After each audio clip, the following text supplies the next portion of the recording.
I paid $60,000 to save my parents' house, and they left me out of the will. Not a mistake. Not an oversight. It was deliberate. And when I asked why, all I got was, "You're doing fine." That's the day I stopped being their lifeline and started becoming my own. My name is Rachel Monroe, and I'm 35 years old. I used to believe that if you just worked hard, stayed loyal, and did the right thing, your family would always have your back. That belief held me together through years of stress and sacrifice. I'm talking about late nights, helping my parents with bills, weekends spent driving across town to fix their water heater, and thousands of dollars poured into keeping their house in Aurora, Colorado, from falling apart. I was the dependable daughter, the one who handled everything. My mom, Lorraine, wasn't great with tech, so I'd stop by every Saturday to help with her paperwork, tax forms, insurance, banking. It was nothing new. But that one afternoon changed everything. She handed me a stack of documents, casual as ever, and asked me to check on something while she watered her plants. I sat down at the old kitchen table, sifting through the mess until I spotted it. A cream-colored envelope labeled Estate Plan and Will. My stomach turned just a little. I hadn't even known they'd finalized anything, but I told myself I was just checking to make sure everything was in order. That's what I always did. I flipped through the pages. House, Evan. Bank account. Evan. Mom's jewelry. Evan. Me? Nothing. Not even a mention, except one vague line. We love both our children. That was it. 10 years of showing up, paying bills, holding this family together, erased in a single sentence. I stared at that paper, my chest tight. I'd done so much, given so much. And in return, I was a footnote, a ghost in my own family. I didn't yell. I didn't cry. I just stood there in that kitchen, holding the will in my hands like it was made of glass and about to shatter. I could hear Mom humming outside, watering the flowers like nothing was wrong. That old house suddenly felt cold to me, like I was standing in someone else's home. A few minutes later, she walked in through the back door, wiping her hands on a dish towel. "Did you find the statement?" she asked, cheerful as ever. I held up the envelope. "Mom," I said, "is this real?" She froze. Her eyes dropped to the will, and just for a second, her smile faltered. "Oh, that.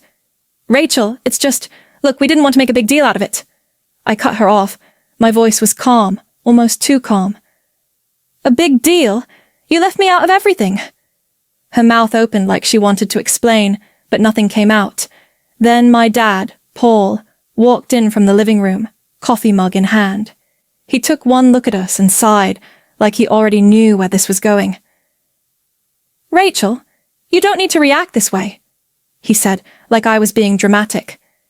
"You're stable. You've always been fine. Evan's still figuring things out."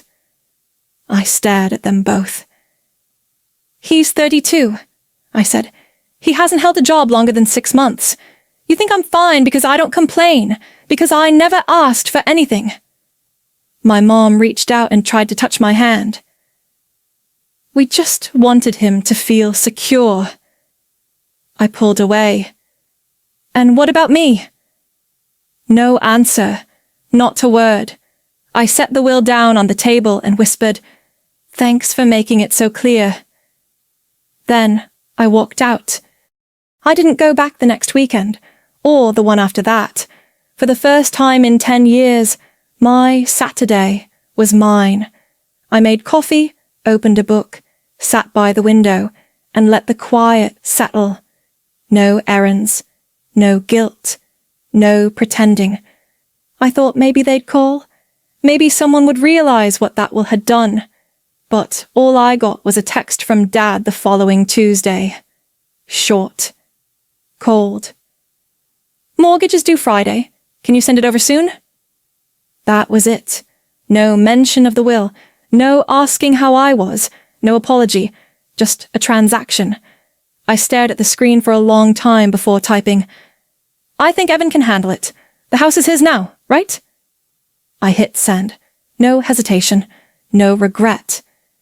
10 minutes later, Mom texted, "Rachel, don't do this. We need to talk." I put the phone down and didn't respond, not because I was trying to hurt them, but because something inside me had shifted, something big. All those years of hoping to be noticed, appreciated, thanked, gone, replaced by something sharper, clearer. I wasn't sad. I was done. 3 days passed. Then Evan chimed in. "You're overreacting. Mom and Dad didn't mean it that way. You've always been independent. I'm not. You know that." I stared at the message, then replied, "Then show me you deserve what they gave you. Start by paying the mortgage." No answer. Another week passed in silence. Then, on a Monday morning, my phone buzzed. A transfer request from Mom. $3,200. No note. No explanation. Just a request, like nothing had changed. I hit decline. A minute later, the phone rang. I let it ring. Then a text followed. "Rachel, why did you decline?" I answered with one line. "Because it's not my responsibility anymore." It's strange how quickly freedom becomes clarity. The more days passed, the more I realized just how deep I'd been buried in that role. Helper, fixer, silent supporter. I wasn't angry anymore. Not really. I was tired, and not the kind of tired sleep could fix. I was tired of being expected to hold up a house that didn't have room for me in it. That same week, I went to the bank and removed my name from the joint account, the one I had opened with my parents years ago to make things easier. Then I called the utility companies and cancelled every automatic payment tied to my card. Electric, water, internet. One by one, I cut the cords. I deleted the calendar reminders too. It felt like a small ceremony. A closing. That night, I cleaned my little apartment, lit a candle, and bought myself the chocolate cake I always passed up at the bakery, because there was always something more urgent to pay for. I even signed up for an online watercolor class I'd bookmarked months ago and never dared start. And as my life slowly started breathing without them in it, the noise from their end started growing. First came Samantha. Again.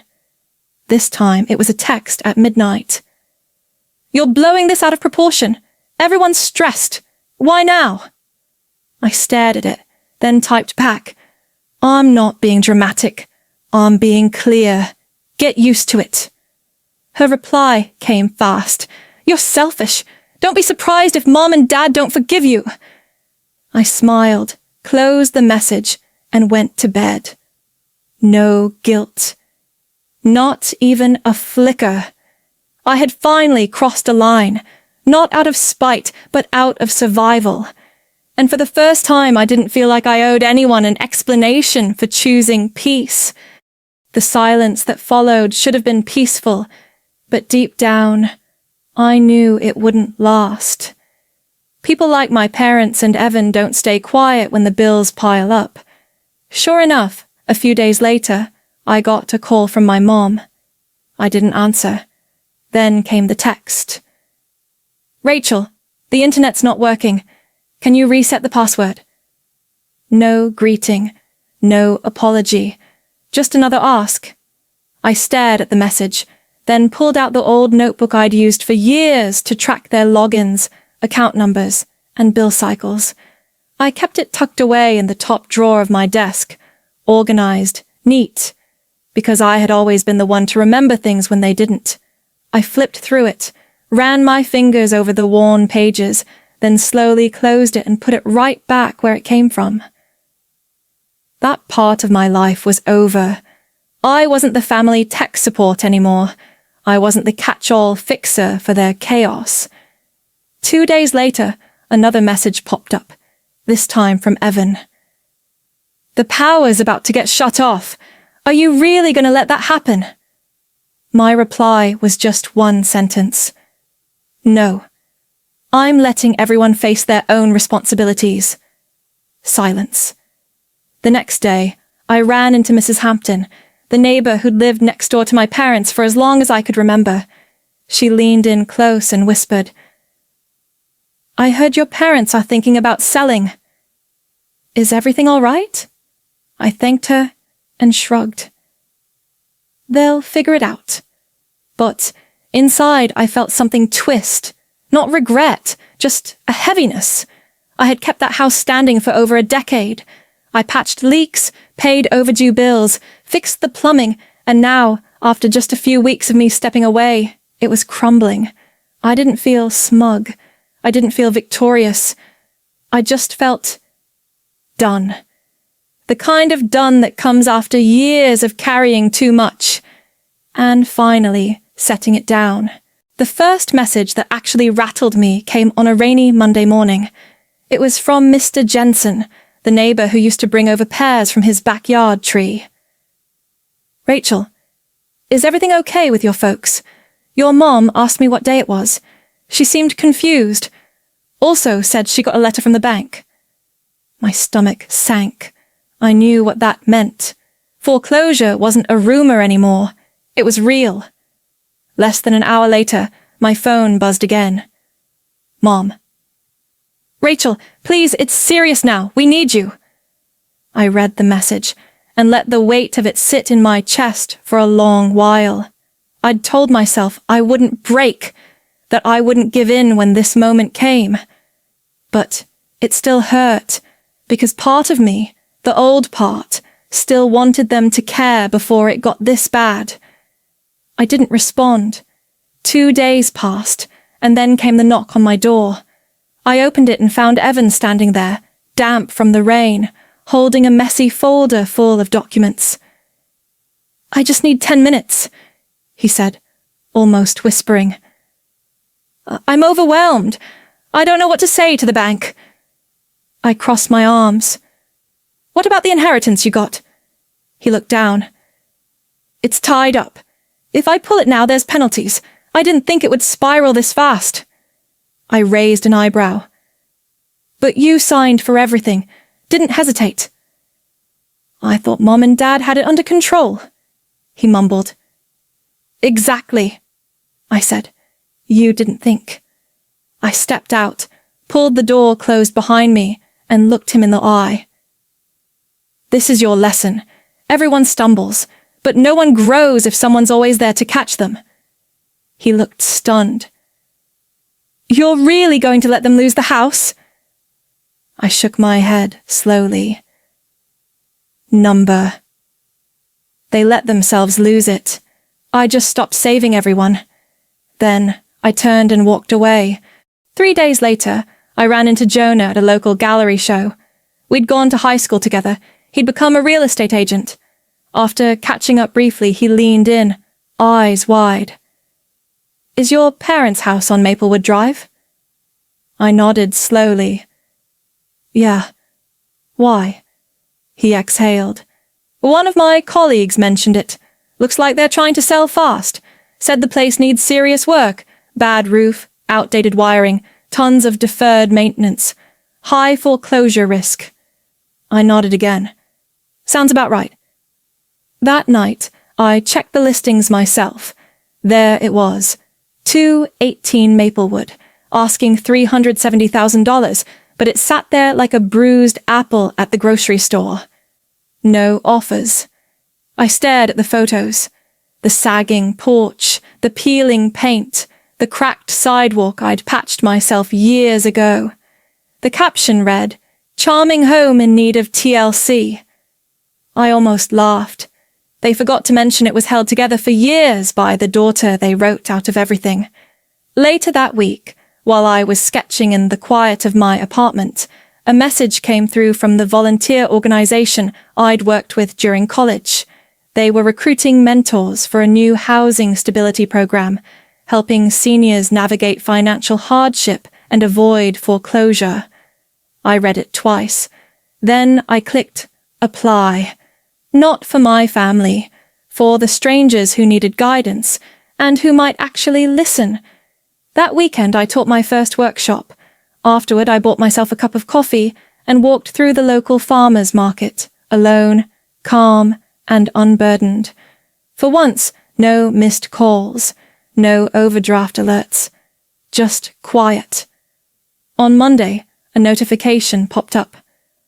Price drop, $340,000. I smiled to myself.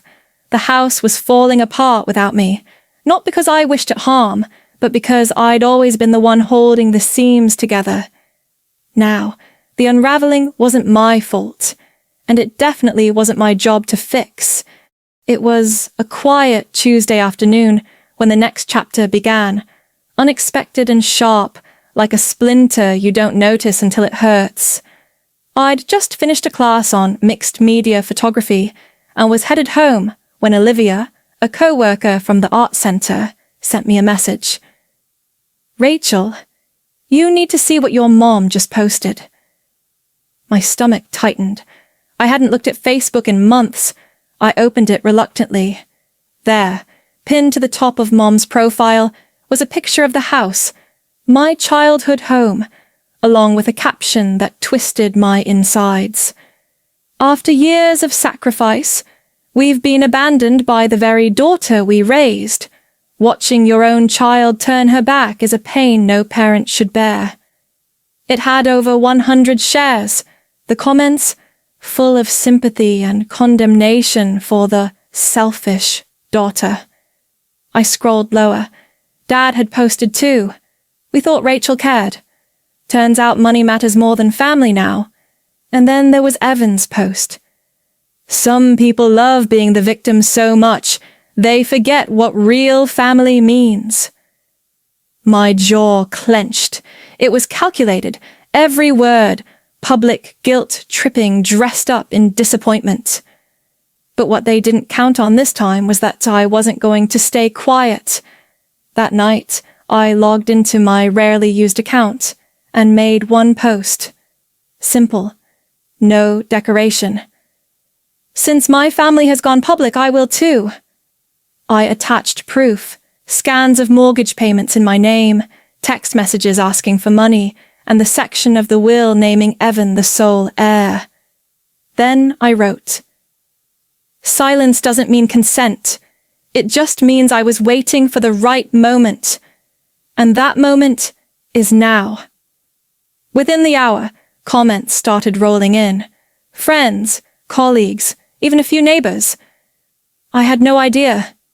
You don't deserve this. Thank you for speaking up. I didn't post again. I didn't need to. I just closed my laptop, poured a cup of tea, and sat by the window. It was still raining. But for once, it felt like the storm wasn't mine to carry anymore. The days after my post were strangely quiet. No calls, no messages, no sudden knocks on the door. At first I thought maybe they were regrouping, waiting for the dust to settle. But the truth slowly revealed itself. Mom deleted her original post. Dad deactivated his account entirely. Evan changed his profile picture to a black and white mountain landscape, which was his go-to move whenever things slipped out of his control. But I didn't celebrate. I didn't gloat. I just went on with my life. My real life. Every Monday and Thursday, I taught photography to high schoolers at the art center. Their energy, their fresh eyes. It reminded me that the world was bigger than family drama, and that healing didn't always have to be loud. I took walks in the evening. I tried new recipes. I even booked a trip to Colorado for the fall, something I never would have done when every dollar had to be accounted for. One morning, Marcus, a friend from my art class, texted me. Rachel, isn't this your parents' house? He sent me a listing. Price dropped again, now $310,000. Looks like they're desperate to sell, he added. I stared at the photos. It was still the same house, but it looked tired now, the kind of tired no fresh paint could fix. Missing shingles, yard overgrown, a sadness in the windows. That house used to be my responsibility, my burden. But now? It was just a building, one I no longer owed my time or tears. And maybe that's what healing really is, not pretending it didn't matter, but choosing not to carry it anymore. I sipped my coffee, closed the listing, and went back to editing photos. My story wasn't about what they lost. It was about what I finally found, my voice, my peace, and the strength to walk away. Looking back now, I realize it was never just about the money, or even the will. It was about being seen, being valued, not for what I could give, but for who I was. And maybe that's what cut the deepest. It wasn't just the exclusion, it was the assumption that I'd stay silent, that I'd keep giving, no matter how invisible I felt. But somewhere along the way, I stopped needing their approval to feel whole. I stopped believing that being the strong one meant sacrificing myself in silence. I started listening to that small, steady voice inside me, the one that said, "You're allowed to choose you." And that changed everything. It's not easy to step away from family. It's messy, painful, and for a while, it'll feel like grief. But sometimes, choosing peace means choosing distance, and that's not selfish. It's survival. Now, when I look at my life, it's not loud or dramatic. It's quiet, intentional, steady. It's filled with people who show up without asking what I can do for them. And that's the kind of family I never knew I could have. If you're listening and any of this feels familiar, if you've ever carried the weight alone or questioned whether your boundaries make you cruel, I want you to know they don't. Boundaries aren't walls, they're doors. And sometimes, closing one is the only way another can open. If this story spoke to something inside you, don't keep it to yourself. Share it. Comment. Follow for more stories like this. You never know who needs the reminder. You don't have to keep bleeding just to prove you care. Sometimes the most loving thing you can do is finally choose yourself.